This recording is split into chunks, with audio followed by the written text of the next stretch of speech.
મૂસાએ પોતાનો હાથ લાલ સમુદ્ર ઉપર લંબાવ્યો, એટલે યહોવાએ આખી રાત પૂર્વ તરફથી ભારે પવન ફૂંકાવીને સમુદ્રને પાછો હટાવ્યો, તેથી તેના પાણીના 2 ભાગ પડી ગયા અને સમુદ્રની જગ્યાએ સૂકી જમીન બનાવી હતી. ઇસ્રાયેલના લોકો સૂકી જમીન પર ચાલીને સમુદ્રમાંથી પાર ગયા. ઇસ્રાયેલીઓની ડાબી અને જમણી બાજુએ પાણીની ભીત બની ગઈ હતી. નિર્ગમન 14. પ્રભુ, તમે એવા ભગવાન છો જે ત્યાં રસ્તો બનાવે છે જ્યાં કોઈ રસ્તો નથી.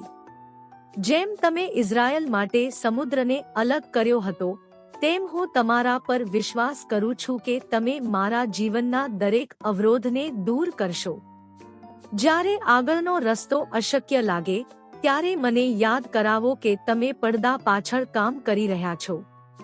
તમારી શક્તિ અને હાજરીમાં વિશ્વાસ સાથે મને પગલું દ્વારા પગલું સુરક્ષિત રીતે દોરી જાઓ. આમીન.